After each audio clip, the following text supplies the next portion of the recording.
The flag was already folded to the third tuck when the security officer arrived. Claudette Renee Simmons was standing in the family section of the gravesite 8 feet from the casket in the November cold of Arlington National Cemetery, wearing her black wool coat with the single pearl brooch at the collar that James had given her on their 20th anniversary, and that she had put on that morning because James had been with her the morning she first wore it, and she wanted something of that morning present in this one.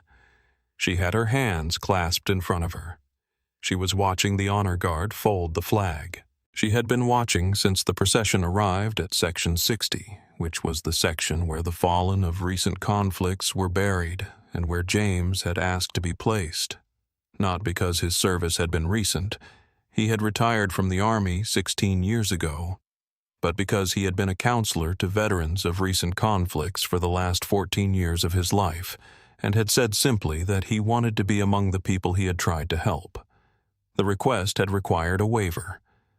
Claudette had submitted the paperwork in August, 6 weeks before James died, because James had asked her to, and because she had learned over 34 years of marriage to handle the things James asked her to handle as quickly and completely as possible, because James did not ask for things unless the things mattered. She was 61 years old. She had been a school librarian for 29 years. The same elementary school for all 29 years. A school 6 blocks from the house where she and James had raised their daughter Renata, and where Renata had been a student before Claudette was the librarian. She had taken the position when she was 32, and had built over 29 years, the kind of school library that becomes the place children go when the classroom is too loud, and the hallway is too social, and they need to be somewhere that understands them, and does not require explanation. She had learned very early in her career that the library was not about the books.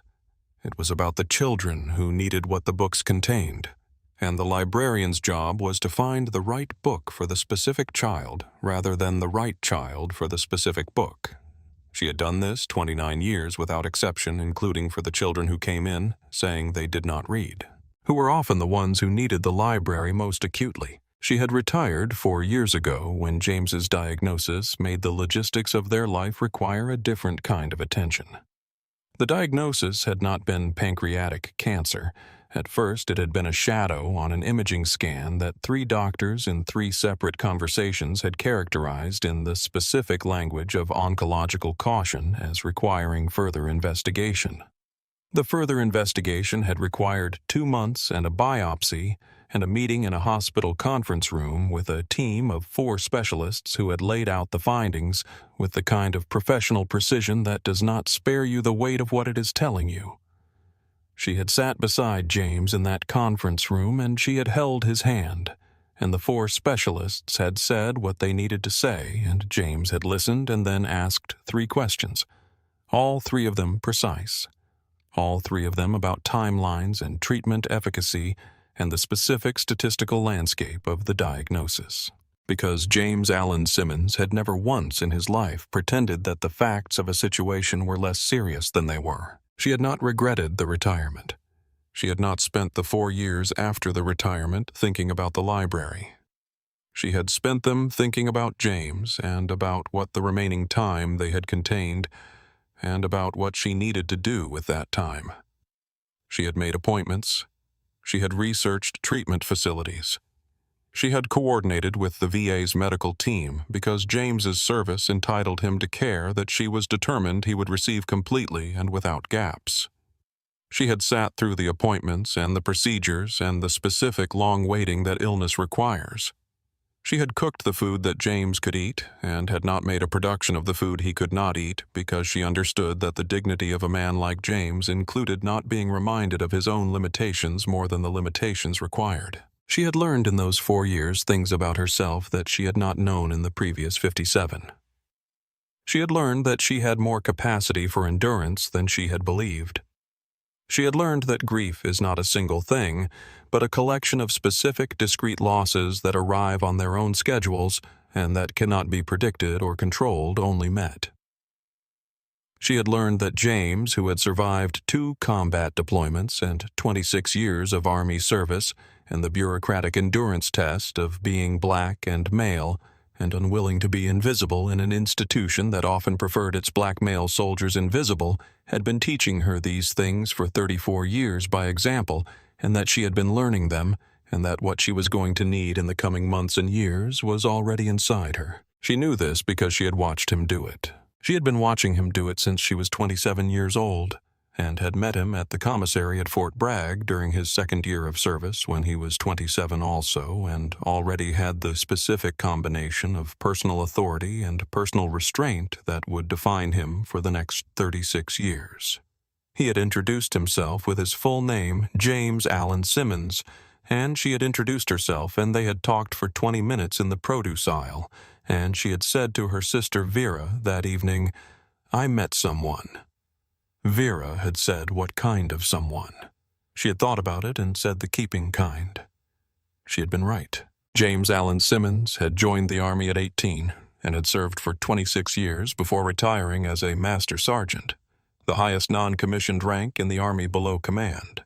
Sergeant Major achieved through the kind of sustained performance that cannot be manufactured, and that institutions are reluctant to acknowledge when the person achieving it is not the person they expected. He had deployed to the Gulf in 1991 and to Iraq in 2004, the second deployment coming when he was 45, and when most men at his rank were managing from the rear because James had requested the forward assignment. He had said to Claudette before he left, "I am not going to ask my soldiers to do something I am not willing to do." She had said, "I know." She had also said, "Come back." He had said, "That's the plan." He had come back with a Bronze Star with Valor from the second deployment awarded for an action in Fallujah that he described to Claudette as being in the wrong place at the right time, and that the citation described as exceptional leadership under fire and the voluntary exposure of himself to enemy fire to enable the evacuation of 3 wounded soldiers. He had put the citation in the box with his other medals and had not mentioned it again except once when Renata asked about it at dinner, and James had explained what had happened in the same flat, and precise language he used to explain everything the specific economy of a man who did not believe that his own courage required ornamentation. He had been promoted to Master Sergeant at 38, which was earlier than usual, and which had required the endorsement of 2 senior officers who had written in their recommendations versions of the same observation that Simmons had the particular quality of leadership that cannot be taught, and that consists at its core of the willingness to be the person who says the accurate thing in the situation that requires it, regardless of what saying it costs. He had been the kind of non-commissioned officer who could deliver a difficult assessment to a soldier who needed to hear it, and who could do so without diminishing the soldier, which is a narrow and specific skill that separates the sergeants who build soldiers from the ones who merely manage them. He had held for 7 years at that rank, the specific position of being the person in the room who knew more than anyone else about what was actually happening on the ground, and who made sure that the people above him and the people below him had the information they needed to do their jobs correctly. He had retired at 46 because the Army had given him what he had come for: the service, the discipline, the community, the knowledge that he had done the thing he said he was going to do, and because there was a second thing waiting for him. He had spent the 16 years after his retirement working as a counselor and then as a senior advisor at the VA hospital system, serving veterans of the Iraq and Afghanistan conflicts who were navigating the specific damage that those conflicts had produced. He had earned a master's degree in counseling at 48 between his retirement and his first VA position because he had understood that what he was going to need for the work was different from what the Army had given him, and that the difference needed to be built. He had been good at it. The veterans who worked with him described a man who understood not abstractly, not professionally, but in the specific and embodied way that comes from having been in the same rooms and the same decisions and the same particular terror, what they had been through and what they were trying to do with it. He had known from the inside what it cost to ask for help. He had known what it felt like to be 23 years old and afraid in a way you could not explain to anyone who had not been in the specific situation you had been in. He had known because he had sat in those seats that the gap between that experience and the rest of your life could be bridged if someone sat across from you who was not afraid of the bridge. He had sat across from a veteran named Marcus Ellison, 26 years old, twice deployed, who had come to his first appointment and sat with his arms crossed and had said, "I don't think you can understand what I'm dealing with." James had looked at him and said, "You might be right.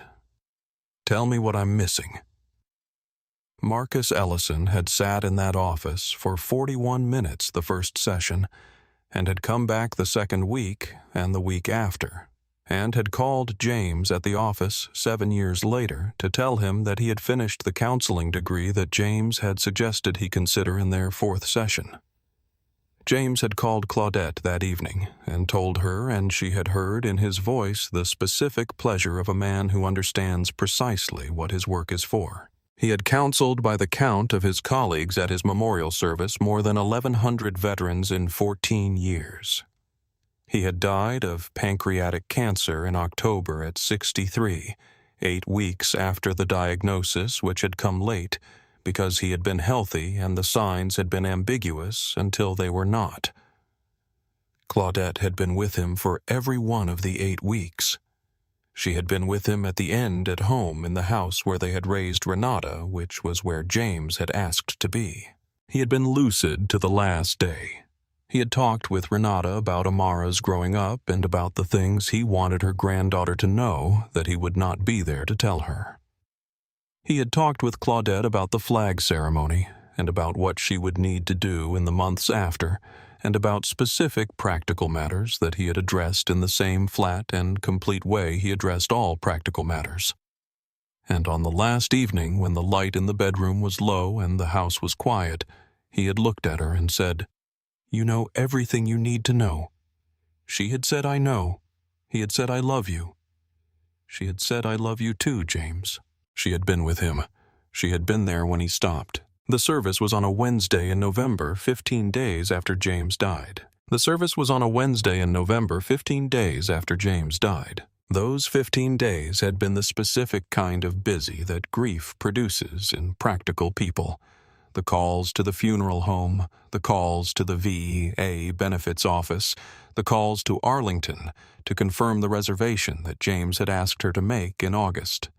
The calls to the family members in 5 states who needed to know and to whom she needed to speak rather than text, because James had not been the kind of man whose passing you conveyed in a text. She had made the calls in order. She had said the same true things in each call. James died on October the 14th. The service is the 29th at Arlington. He is at peace. She had said these things more than 30 times in 15 days, and she had meant them each time. She had also handled the pension paperwork because the pension did not pause for grief, and because Renata had offered, and she had said, "I'll do it. This is mine to do." She had organized James's files in the study he had organized them himself over the years, in the way he organized everything, which was completely, and in a way that made the next person's job easier. And she had found what she needed in the second drawer of the filing cabinet, which was exactly where the index inside the first drawer said it would be. She had thought opening that drawer you thought of everything. She had also thought, of course you did. Claudette had planned the service itself with Renata, which was the way she had planned most of the important things in her life methodically, with full attention, beginning well before the last possible moment. She had the paperwork from August when James had still been alive and had told her what he wanted and had trusted her to make it happen. She had the confirmed burial authorization from Arlington National Cemetery received in September. She had the confirmation of the Military Honor Guard detail, a 7-soldier unit from Fort Bragg, assigned to perform the burial honors for Master Sergeant James Allen Simmons, United States Army, retired. She had the confirmed authorization for placement in Section 60. She had everything in order, because that was how she did things, because James had taught her that doing things in order was how you honored the importance of the things you were doing. The morning of the service was cold and clear. The specific cold of a November morning in Northern Virginia when the sky is the kind of blue that has no warmth in it. And that is beautiful anyway, the way November is sometimes beautiful in the specific way of things that do not pretend to be comfortable. Claudette had been up since 4:30. She had made coffee, the same coffee she had made every morning for 34 years in this kitchen, the same grind, the same measure, the same cup. And she had sat in the kitchen and she had looked at James's chair at the kitchen table, which was the chair James had always sat in, for the same reason she had always sat in the chair she sat in, which is the reason people develop chairs they fit.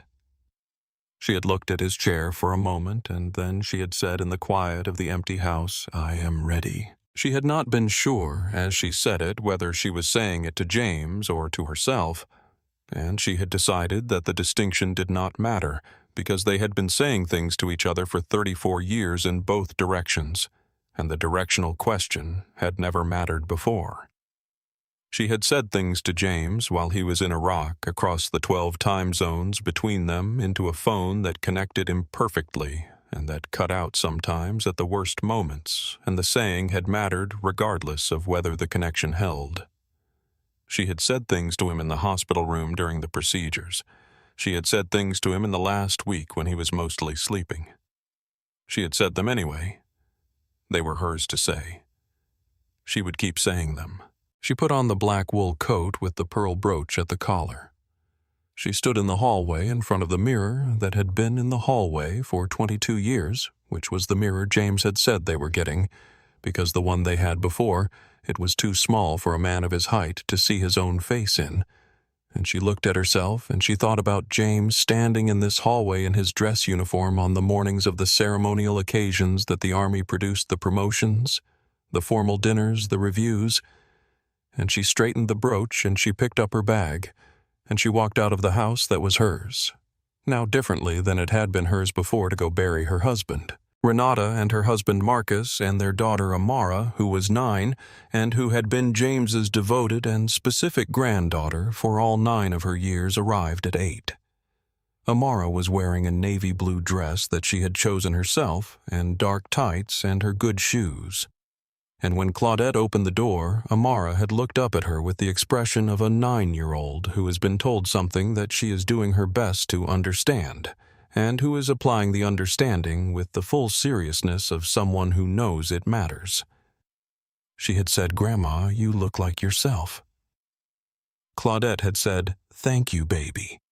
That is exactly what I was trying for."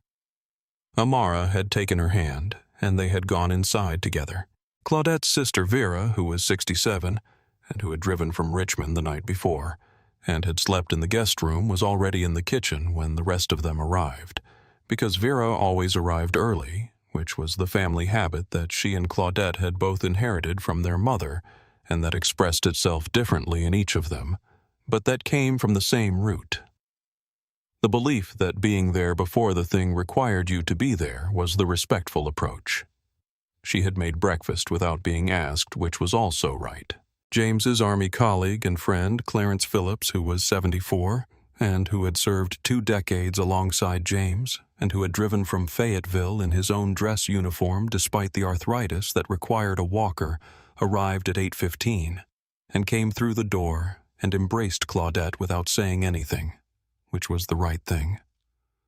She had always liked Clarence for his sense of proportion about when words helped, and when they did not. He had been at James's retirement ceremony in the same dress uniform 22 years ago, standing in the front row, and he had driven 4 hours to be here now in the same uniform, which was a statement about what James Allen Simmons had meant to him that required no additional words. They drove to Arlington in 2 cars. The service at the chapel was first the formal ceremony with the chaplain and the eulogies and the specific ritual that transforms a death into an acknowledged death, a witnessed departure, a life marked by the people who were shaped by it. Clarence Phillips spoke for 7 minutes and did not rush. He described James at 22 in the Gulf, and James at 45 in Iraq, and James at 55 in a VA hospital conference room, talking a 28-year-old out of a decision he would not have recovered from. And he said James Simmons was a man who understood that every life has a gap in it somewhere, and that the job is to help people find theirs and cross it. He had been crossing gaps his whole life. He crossed the last one with the same equipment he used for all the others. The service at the chapel drew 87 people. The chapel held 85. Two of the veterans James had counseled men who had learned of the service through the VA network and who had driven from 2 different states to be there, stood in the vestibule in their civilian clothes and listened through the open doors for the full length of the service. After it was over, they came in and introduced themselves to Renata and said, "We didn't know him that long, but the time we had mattered." Renata said he would have been glad you came. One of them said, "We know. That's why we drove." There were 2 other eulogists. Marcus Ellison, the veteran James had counseled at 26, who was now 33, and who had earned the counseling degree James had suggested, and who had driven from Richmond with his wife and their 2-year-old, spoke for 4 minutes. He said, "I walked into James Simmons's office 8 years ago with my arms crossed. I thought he couldn't understand what I was dealing with. He said I might be right and asked me to tell him what he was missing. He had the right answer before I gave it to him, and he had it delivered before I could defend against it. He said that's what James did. He found the right angle before you could close the door." He sat down. Renata spoke last. She spoke for 10 minutes without notes.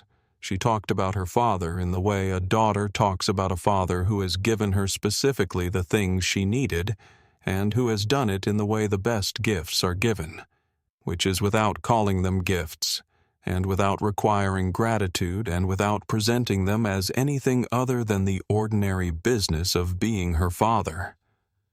She talked about a Tuesday evening when she was 11 and had come home from school having failed a test she had studied for, and he had sat across from her at this same kitchen table and had said what happened. Not what score did you get? Not how is this going to affect your grade? What happened? She said, "I've used that question my whole life, in every hard situation. What happened? Not what does it mean? What happened first?" The procession moved to Section 60 for the graveside service at 11:15. The walk from the cars to the graveside in Section 60 was across the grass of Arlington in the cold November light, and Claudette walked with Renata on her left arm, and the specific awareness of the ground she was walking on, the ground where the decisions of a country had been paid for in the bodies of its soldiers, the ground where James had chosen to be among the people he had served. She had been to Arlington before for other services, and she knew the particular gravity of the place. She felt it now differently than she had before. She was arriving with the man who had made it mean what it meant to her. The 7-soldier honor guard from Fort Bragg had arrived before the procession and had prepared the site and were in their positions when the family arrived. Their detail leader was Staff Sergeant Deontay Harmon, who was 31, and who had served 8 years in the Army, and who had been assigned to the Military Funeral Honors Program for the last 2 of them, which is a specific and demanding assignment that requires precision and the particular awareness of what you are doing and for whom you are doing it. He had performed the honors at 217 funerals. He had never performed them in a way that was not precise and complete. Claudette stood in the family section 8 feet from the casket with Renata on her left, and Vera on her right, and Amara beside Renata holding her hand. Amara had held Renata's hand through the chapel service and had held it on the walk across the grass and was holding it now with the particular grip of a child who is doing the thing that feels right and who does not need to be told to do it. Claudette had watched her granddaughter hold her mother's hand for the length of the procession and had thought about what James would have said about it, and the answer had been, "That's exactly right. You go to the person who needs you and you hold on. That's the job." Clarence Phillips stood at the edge of the family section with his walker and his dress uniform medals catching the November light. There were 31 other people present, family, friends, former colleagues from the VA veterans James had counseled who had learned of the service and come. Staff Sergeant Harmon had begun the ceremony at 11:20. He had taken his position and called his detail to attention, and the ceremony had begun with the particular order that the ceremony always had, the specific sequence of events that has been refined over decades into the form that serves its purpose completely, and that does not vary because the variation would cost it its purpose. The rifle party had fired the 3 volleys. The sound had gone out across Section 60 and over the November grass. The bugler had played taps, the specific notes that are always the same, and that always land differently, depending on who is in the family section to receive them. The flag had been lifted from the casket, and the honor guard had begun the 13-fold sequence, which is precise and practiced and takes the specific amount of time that precision takes. The flag was at the 3rd tuck when the security officer arrived. His name was Tyler Booker. He was 29. He had been employed as a security officer at Arlington National Cemetery for 8 months. He had been assigned to Section 60 that morning because 2 other officers had called in sick, and the supervisor had redistributed the assignments, and Booker's previous assignment to Sections 26 through 28 had been moved to a senior officer, leaving Booker available for the busier section. He had, in those 8 months, received 3 written complaints from families of the deceased. The first was from a woman named Dorothy Graves, a Gold Star mother whose son had been killed in action in Afghanistan, who had been told during her son's burial to move from the family section because the area was at capacity, a characterization that the subsequent complaint process had found was incorrect, as 3 of the spaces in the family section had been occupied by cemetery staff rather than family members. The complaint had been reviewed and closed as a failure of communication. The second was from a widow named Patricia Washington, who had been asked to produce identification at the entrance gate, despite having her burial authorization confirmation on her phone, and despite her name appearing on the family list. The complaint had been reviewed and closed as the officer following standard security protocol. The third was from a veteran's son named Calvin Reed, whose name appeared on the family authorization list and who had nevertheless been directed to the overflow area and who had walked to the family section himself after 7 minutes of being told to wait, arriving after the first rifle volley had fired. The complaint had been reviewed and closed as a miscommunication. Each complaint had been reviewed individually. Each had been closed. None had been read alongside the others. The pattern that the 3 complaints established the specific pattern of differential treatment applied to Black family members of veterans at the moments of their maximum grief and their minimum capacity for advocacy had been visible in the complaint file for 6 months. No one had looked at the file in a way that made it visible. He walked across the grass of Section 60 toward the family section. He had been standing at the perimeter of the burial service for the preceding 7 minutes, and had been counting the people in the family section, and had reached a count that exceeded what his roster showed as the confirmed family authorization. His count was incorrect. 3 of the people he had counted as family section attendees were in fact standing in the adjacent general attendance area, which was separated from the family section by a line of small flags that was not always visible from a distance, but he did not know this because he had not walked the line carefully. He had made his count from 12 feet away. He approached and said in a voice calibrated for a conversation rather than for the ceremony that was happening 10 feet from him. "Excuse me, ma'am. I need you to move to the overflow section. The family area has reached its authorized capacity." Claudette heard him. She did not move. She did not look at him. She said quietly and precisely, her eyes on the flag that was being folded by 7 soldiers in full dress uniform. "This is my husband's funeral. I am his wife. I am in the family section." Booker said, "Ma'am, I understand. The capacity limit is set for safety reasons. I need you to move to the overflow area, which has a clear view of the ceremony." Claudette said, "I have the burial authorization and the family section confirmation. My name is on both documents. My husband is in that casket. I am not going to move while my husband's flag is being folded." She said it quietly. She said it without looking at him.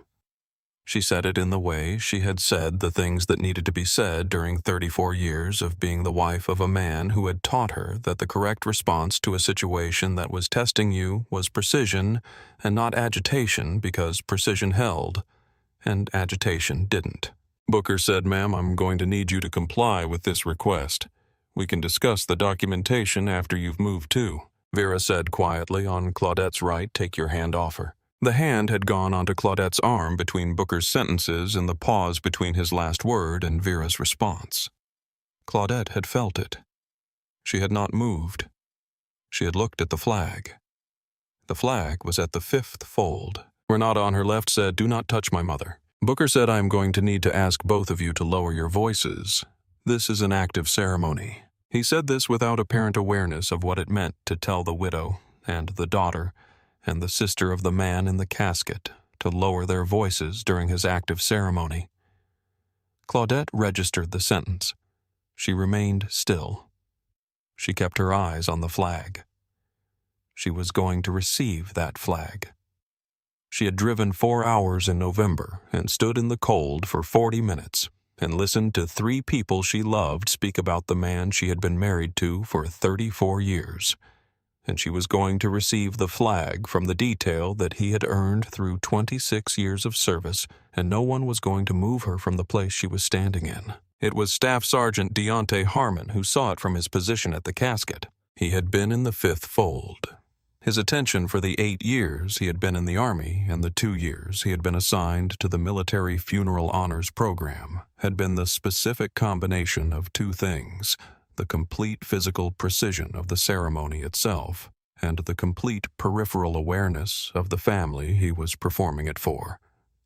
He had been assigned to the honors program at 29 when his commanding officer had identified in him the particular combination of physical precision and personal steadiness that the program required, and which is different from the combination the Army requires for other assignments.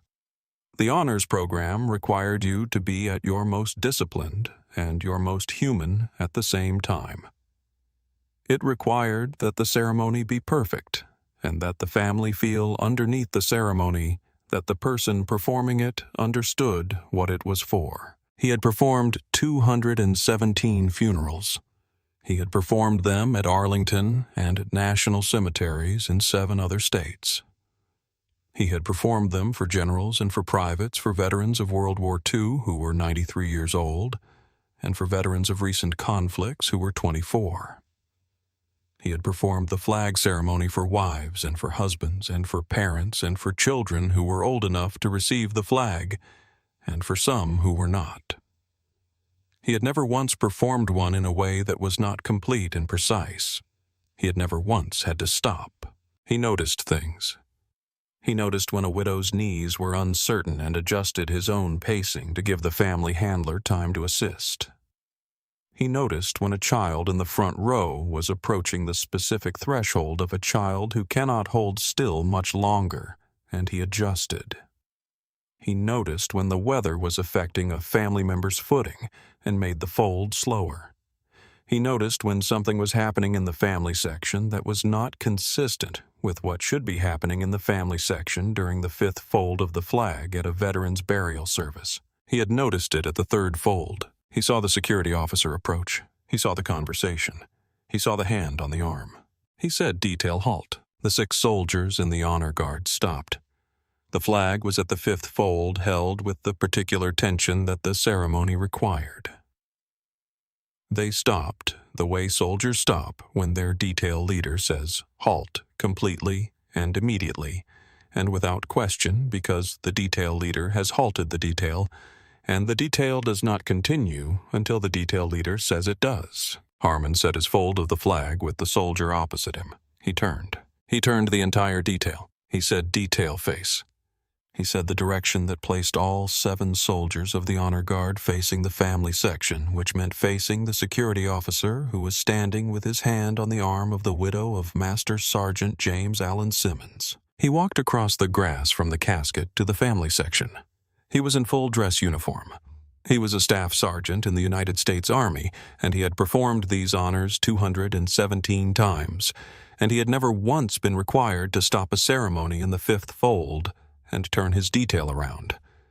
He walked with the specific purpose of someone who knows exactly what they are doing and why. He stopped in front of Booker. He was 6 feet tall and in full dress uniform, and he had the specific physical stillness of someone who is completely certain about what he is doing and what he is going to say. He looked at Booker for one moment, the complete assessment of a person who has learned to read situations in a very short amount of time, and then he said, "Take your hand off this woman. Take your—" Booker removed his hand.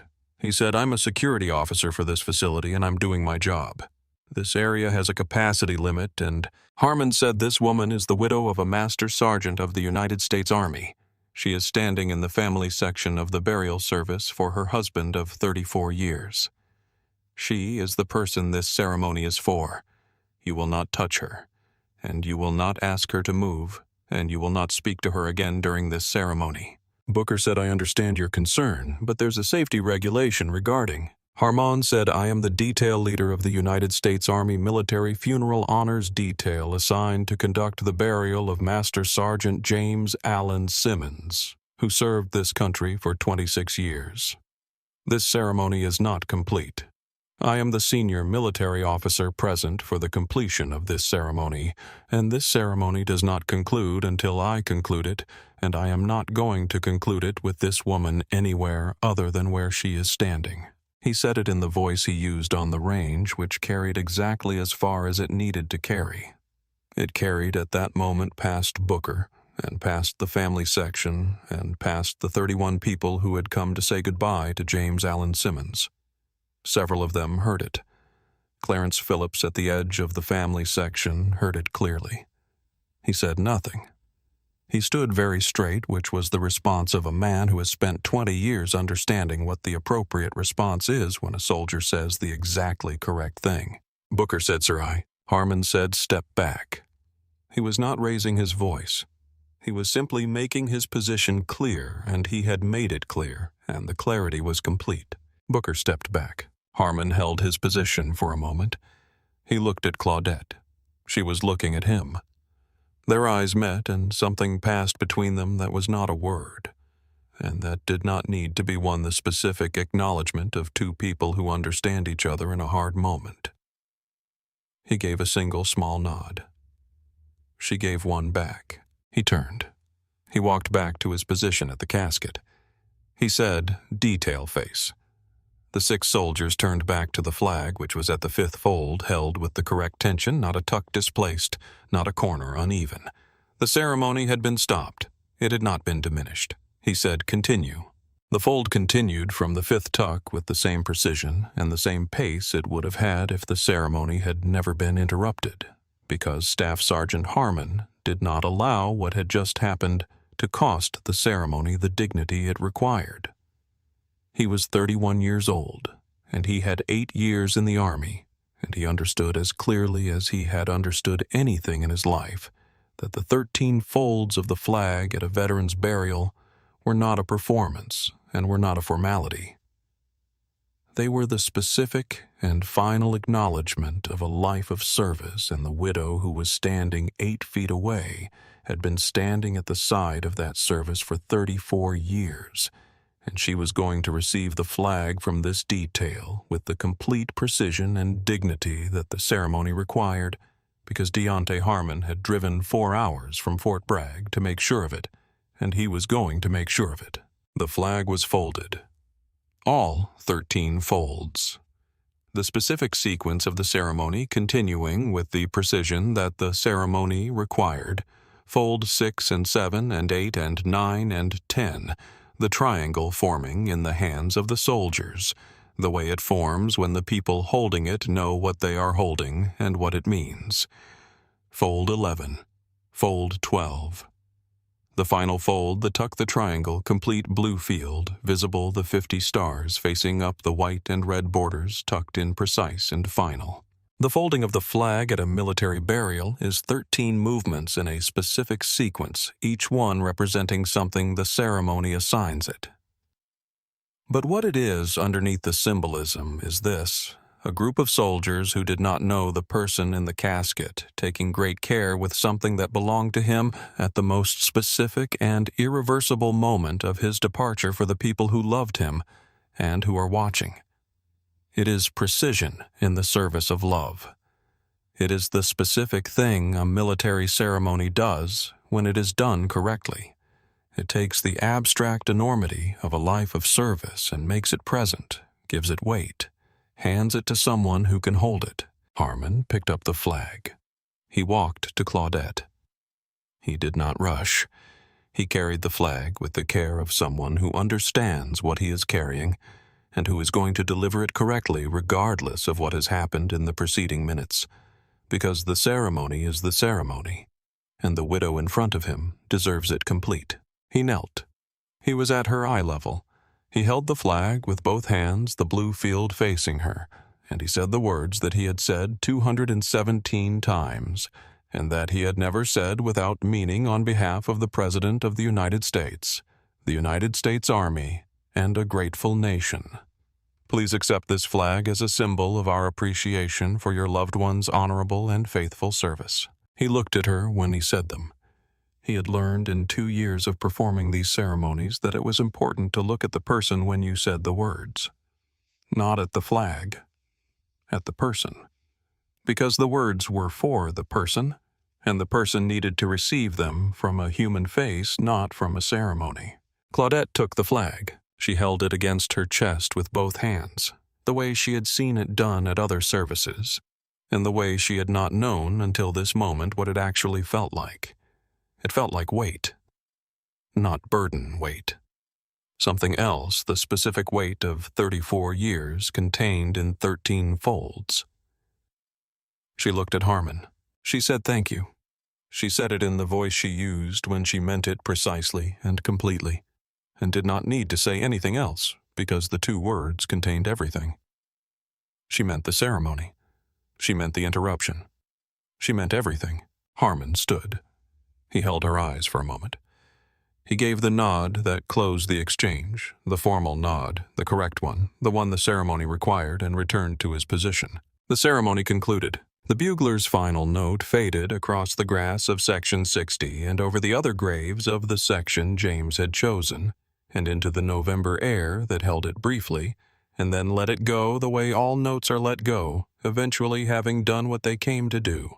Renata held her mother's arm on the way back to the cars. Amara had not spoken, but had moved to stand beside Claudette at some point during the ceremony, and had stayed there for the rest of it, the specific instinct of a 9-year-old who understands that someone she loves is standing through something hard, and who wants her presence counted in that standing. Clarence Phillips caught up with Claudette at the car and put his hand on her shoulder and said nothing again, which was again the right thing. The incident report was written by Staff Sergeant Deontay Harmon that afternoon at a desk in the Fort Bragg Administration Building, where he had gone directly after the detail returned to post.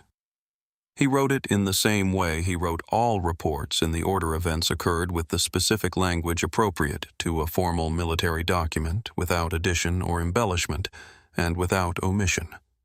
He described the arrival of the security officer. He described the words he had heard and the contact he had observed. He described his decision to halt the ceremony and turn the detail in what he had said. He described the continuation of the ceremony and its completion. He submitted it to his commanding officer that evening. He said to his commanding officer, "I need to submit this report tonight." His commanding officer read the first paragraph and said, "Yes, you do." He signed off on the submission. The report was submitted through the chain of command to the Army Liaison Office for Arlington National Cemetery, which submitted it to the Cemetery Director's Office, which submitted it to the VA's Office of Inspector General, because the incident report described a specific action by a cemetery security officer that had interrupted an active military burial ceremony and involved physical contact with the widow of a decorated veteran. And that level of incident did not remain at the cemetery director's desk. The VA's Office of Inspector General received the report on Thursday, 2 days after the ceremony. By Friday, they had requested the 3 prior complaint files against Booker. By the following Monday, They had read all 4 documents, the 3 prior complaints, and Harmon's incident report in the same sitting. The sitting took 35 minutes. The reviewing officer, a deputy inspector named Howard Crane, wrote in his finding the 4 complaint documents read in sequence establish a clear and consistent pattern of behavior in which the security officer in question applied differential treatment to grieving family members of color, including in one instance initiating physical contact with a widow during an active military honor guard ceremony. The individual complaints reviewed in isolation were each classified as communication failures. Read as a sequence, they establish something that is not a communication failure. The pattern was present in the record from the second complaint. 11 months elapsed between the second complaint and the current incident. The cemetery's complaint review procedure does not require sequential examination. That procedure has been changed. Crane's finding ran to 11 pages and was more specific than findings of this kind typically were, because Crane had read the 3 prior complaints in detail and had noted the specific and consistent elements in each one: the approach, the request for movement or documentation, the differential enforcement compared to similarly situated non-black family members at the same site, and the specific vulnerability of the targeted individuals grieving family members at moments of maximum exposure and minimum capacity to advocate for themselves. He had noted in a section of the finding that he marked as significant that the locations and moments of the incidents were not incidental. They had occurred during ceremonies, during processions, during the specific intervals when a person is most completely absorbed by what they are going through and least equipped to challenge what is being done to them. He said in the finding, this is not a pattern of convenience. It is a pattern of selection. The finding recommended Booker's removal. It recommended the new review procedure.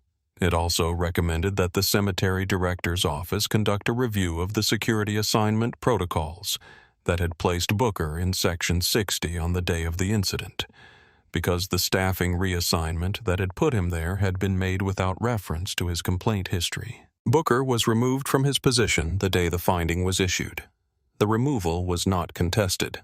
The VA Secretary's office issued a directive to all national cemetery operations within the week requiring that any security officer who received 2 or more complaints within a 12-month period have those complaints reviewed together, not individually, before the officer's duties continued.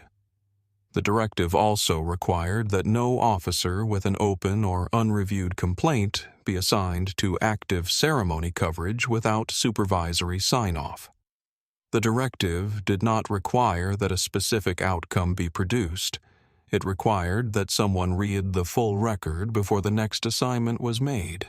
Staff Sergeant Deontay Harmon was informed of the finding through his chain of command. His commanding officer called him directly and read him the relevant section. Harmon said, "I'm glad it's in the record." His commanding officer said it is. "What you did was right." Harmon said, "I was performing a ceremony for a master sergeant who served 26 years. There was a right answer. He paused. He said she received the flag correctly. That's what I needed to make sure happened. His commanding officer said it did. The deputy inspector, Howard Crane's finding, also identified the 3 prior complainants by name: Dorothy Graves, Patricia Washington, and Calvin Reed, and noted that each of their complaints had been individually reviewed and closed without resolution. The finding recommended that the cemetery's complaint review office reach out to each of them to inform them that their complaints had been reconsidered as part of a sequential review and that the pattern they had individually reported had been confirmed. The outreach was made. Dorothy Graves called the inspector's office back the day she received the letter and said, "I waited 11 months and didn't hear anything, and then this. I'm glad you found it. It doesn't give me back the minutes I missed at my son's burial, but I'm glad you found it." The inspector's office logged the call and included her statement in the supplementary record. Patricia Washington said I had the confirmation right there on my phone. I showed it to him. He asked me anyway. I thought it was just me. The inspector's representative said it was not just you. She said, "I know that now." Calvin Reed said nothing on the phone. He was quiet for a moment, and then he said, "I made it in time for the second volley. I've thought about that for 8 months. The representative said, I understand. He said my father deserved better. The representative said yes, he did. That is what the finding says." Claudette Simmons was contacted by the VA inspector's office and informed of the finding and the action taken. She was asked if she wanted to provide a statement. She said she would think about it. She called back the following day and gave a statement. It was brief. She said, "My husband served for 26 years. He counseled more than 1,000 veterans after he retired. He understood that the way you treat people while they are going through the hardest thing they will ever go through is not a small thing. It is often the thing they remember most clearly. I would like for what happened at my husband's burial to be part of the reason that someone else's widow is not touched at her husband's burial. If that is what happens, then something came from it." She paused. She said James would have thought that was a reasonable outcome. She also received a letter from Staff Sergeant Deonta Harmon, which arrived 10 days after the ceremony in a plain envelope with a Fort Bragg return address. It was 3 paragraphs. The first paragraph said that he was sorry for what had happened during the ceremony and that the ceremony was completed with the precision and respect that Master Sergeant Simmons's service deserved.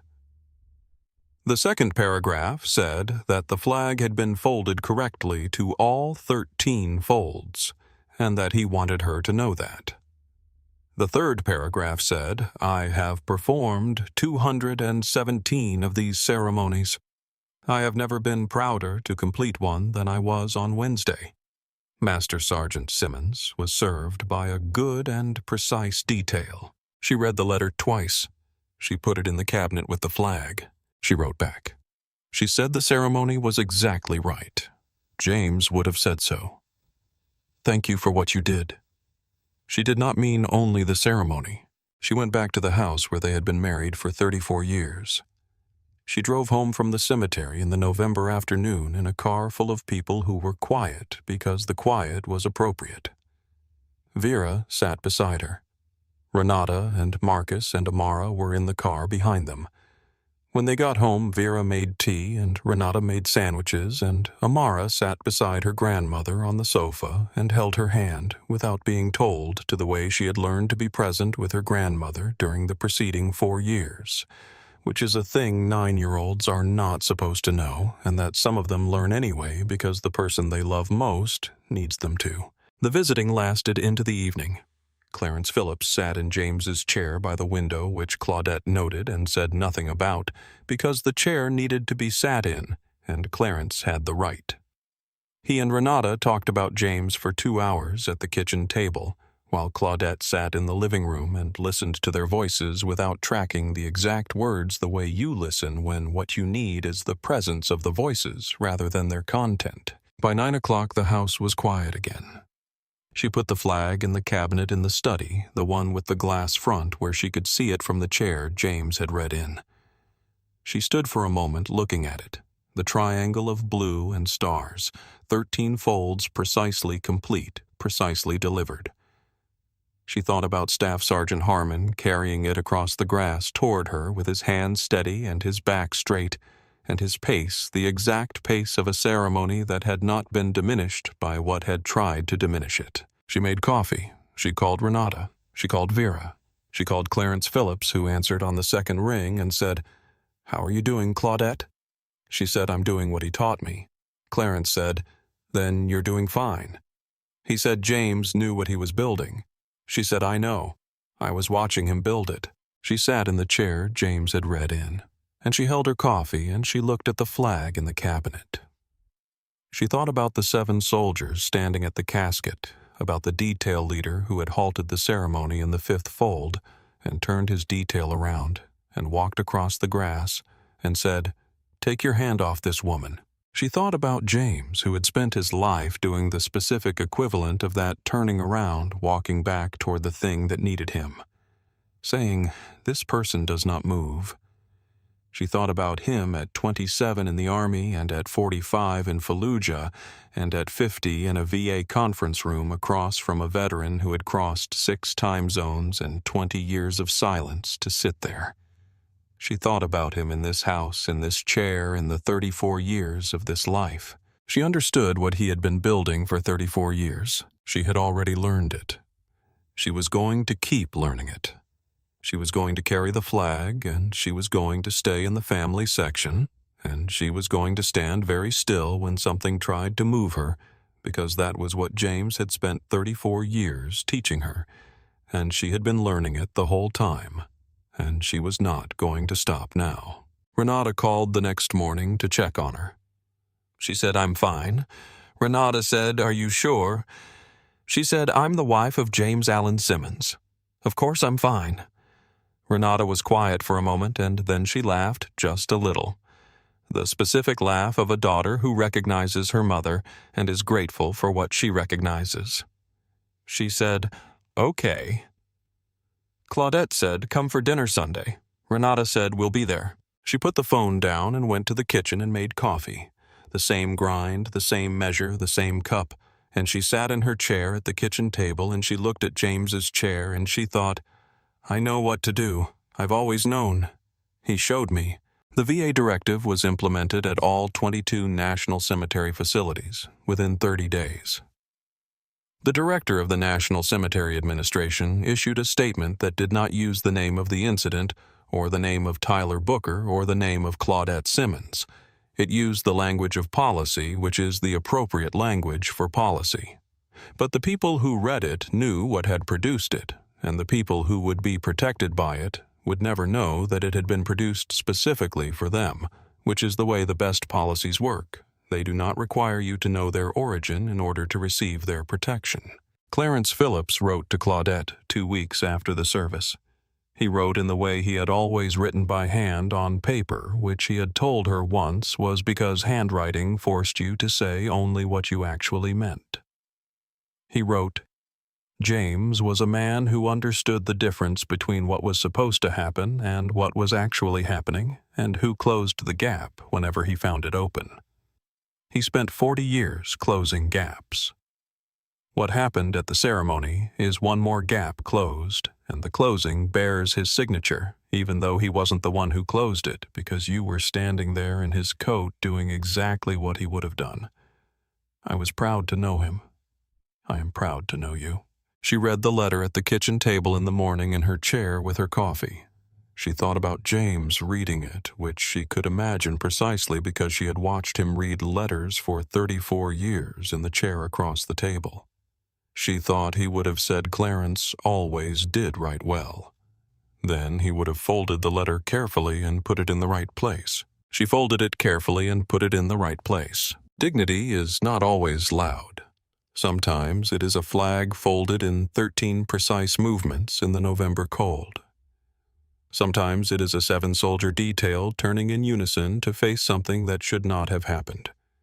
And sometimes it is a woman standing very still in a black wool coat with a pearl brooch at the collar holding a flag against her chest with both hands saying thank you, and meaning it completely, and having earned the right to mean it by 34 years of standing beside the person the flag was folded for. Subscribe our channel. We follow the people who stand still when everything is trying to move them. Like this video if it moved you. Share it with someone who needs to hear this. Comment your thoughts or similar experiences.